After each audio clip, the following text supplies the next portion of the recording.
আসসালামু আলাইকুম। How long will my interview last? আমার ইন্টারভিউ কতক্ষণ লাস্ট করবে? The length of your interview depend করে নেচার অফ ইউর ক্লেম, আপনার ক্লেমের নেচারের উপরে। সাম ইন্টারভিউ কয়েক ঘন্টা হতে পারে, several hours. Setting out your claim writing via witness statement can help to reduce the duration of your interview. আপনি যদি উইটনেস স্টেটমেন্টে বিশাল কিছু আগে দিয়ে দেন তাহলে আপনার ইন্টারভিউ টাইমটা শর্ট হবে। তবে এটা একটা প্রবলেমও আছে, অনেকে উইটনেস স্টেটমেন্ট একটা দেন, ইন্টারভিউতে বলেন একটা, আপিলে গিয়ে আরেকটা বলেন, তাহলে তিনটা হয়ে যায়। সুতরাং এক্সপার্ট অপিনিয়ন অবশ্যই নেবেন। তবে হোম অফিসের ভাষ্য হচ্ছে আপনি লিখিত স্টেটমেন্টটা দিবেন যাতে ইন্টারভিউর সময় তখন কম হয়। You will be offered break, আপনাকে ব্রেক অফার করা হবে during interview. If you require a break please inform the interviewer. ইন্টারভিউকে বলেন আমি ব্রেক দরকার, আমি একটু দাঁড়াবো, আমি একটু বসবো, এটা আপনি বলতে পারবেন।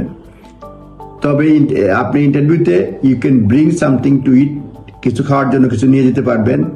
অ্যালং উইথ এসেনশিয়াল মেডিকেশন ওষুধপত্র নিয়ে যেতে পারবেন, ইউনিট যেটা আপনার নিতান্তই জরুরি। তবে যেগুলি গ্লাস অবজেক্ট, হট ড্রিঙ্কস যেটা হ্যাজার্ড ক্রিয়েট করবে হোম অফিসে, এগুলি নিতে নিষেধ করেছে। যেগুলি hazardous to home office staff, member of the public নেবেন না, এই বিল্ডিংয়েই নেবেন না। যেটা হচ্ছে যেগুলি হচ্ছে অবজেক্ট সাচ এজ গ্লাস এবং হট ড্রিঙ্কস, এগুলি বিল্ডিং ভিতরে নিষেধ করছে। তবে খাওয়ার জন্য কিছু নিতে পারবেন, এসেনশিয়াল মেডিকেশন নিতে পারবেন। Only non carbonated water in seal plastic bottle can be brought into interview room. Non carbonated করা না যেগুলি ওয়াটার, সেগুলি প্লাস্টিক বোতল, সিল পাবলিক বোতল নিতে পারবেন ভিতরে ইন্টারভিউর সময়।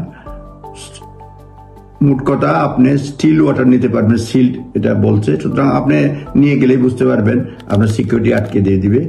তবে